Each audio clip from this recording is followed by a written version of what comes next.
दोस्तों आप देख रहे हैं सच की परछाई न्यूज। अगर आपने हमारा चैनल अभी तक सब्सक्राइब नहीं किया है तो सब्सक्राइब कर ले और एक प्यारा सा कमेंट्स कर हमें अपनी राय जरूर दें।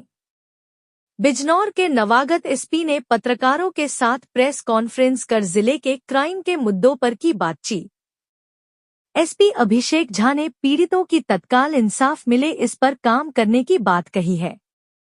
उन्होंने कहा कि बदमाश या तो सुधर जाएं या जनपद छोड़कर चले जाएं। जो भी गलत काम करेगा उसके खिलाफ सख्त कार्यवाही की जाएगी।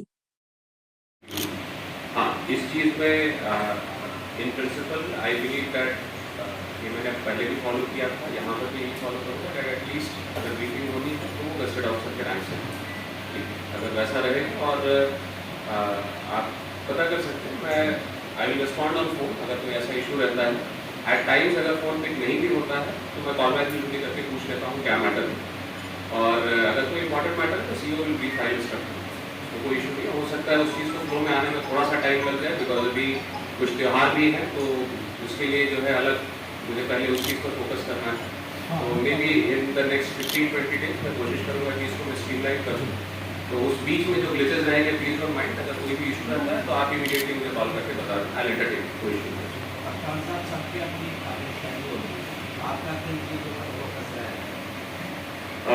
देखिए फर्स्ट इम्पॉर्टेंट चीज़ तो यही है कि कंप्लेंट्स अटेंड किए जाएँ, because it's a big district, तो कंप्लेंट की संख्याएँ भी काफ़ी ज़्यादा होंगी। और मेरा पहला फोकस यही है कि अगर किसी की शिकायत है तो वो थाने लेवल पर फर्स्ट ऑफ ऑल अटेंड हो, बिकॉज हेडक्वार्टर्स दूर हैं। तो इस बेसिस पे थानों का इवैल्यूएशन भी होगा कि कहाँ से कितने लोगों को जो है सामान्य कंप्लेंट्स में जो है हेडक्वार्टर्स पे आना पड़ रहा है या फिर सीनियर ऑफिसर्स के पास आना पड़ रहा है। दूसरी चीज़ ये है कि corruption will be absolutely not tolerated. किसी प्रकार का यदि इंसिडेंट होता है और अगर कोई भी इस प्रकार की शिकायत आती है विल गेट इट इंक्वायर्ड, और यदि इंक्वायरी में वो बात सत्य पाई जाती है तो जो बड़ी कार्रवाई हो सकती है वो होगी। इसके अलावा जो जितना मैं यहाँ की क्राइम प्रोफाइल को जो फिलहाल मैंने देखा है, यहाँ पर बॉडी ऑफेंसेस मैंने ज़्यादा देखे as compare to property offences. तो आई थिंक मुझे जो है ये समझना चाहिए, कोशिश करना चाहिए कि उसके क्या कारण है, क्या पर्टिकुलरली रीजन्स हैं कि क्यों बॉडी ऑफेंसेस ज़्यादा है, तो उस पर काम करने का प्रयास करूँगा। और property offences including other crime मैं बहुत सीरियसली लेता हूँ। तो 112 के इवेंट्स को आई थिंक पहले भी यहाँ फॉलो किया जाता रहा है और मेरी भी कार्यशैली में वो चीज़ मैंने इंक्लूड करने की कोशिश की है। तो 112 के इवेंट्स को हम सीरियसली फॉलो करेंगे और उसी के बेसिस पे डिस्ट्रिक्ट का क्राइम प्रोफाइल जज करेंगे।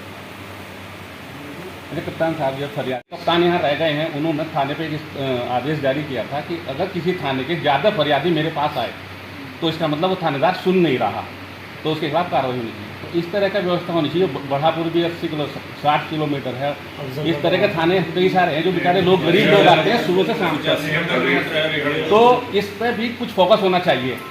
आपके यहाँ अब आप बैठे हैं, आपके यहाँ आज ही आप कम से कम 100-150 फरियादी आ जाएंगे। कप्तान साहब रहे पुराने वाले, बहुत अच्छी जन सुनवाई उन्होंने करी, इसमें कोई कहने की कोई बात नहीं। लेकिन उसके बावजूद भी वो खुद परेशान थे कि इतने फरियादी आ कहाँ से रहे हैं, थाने में कोई नहीं जा रहा, सीओ के कोई नहीं जा रहा, एडिशनल के कोई नहीं जा रहा।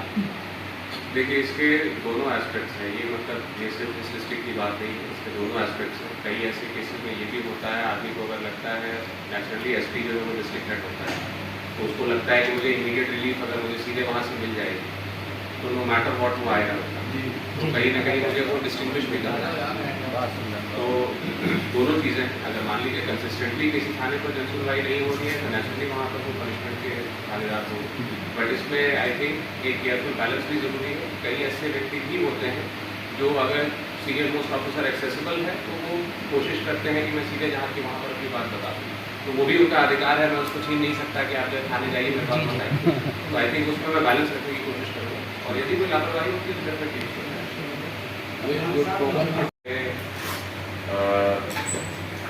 अपने जुरिस्डिक्शन को हमेशा रिस्पेक्ट किया है। मैं कभी किसी रिपोर्टर को फ़ोन करके ये नहीं कहता कि आप ये खबर चलाएं या ना चलाएं, तो मेरा जुरिस्डिक्शन नहीं है और मैं कभी उस चीज़ के लिए नहीं कहूँगा।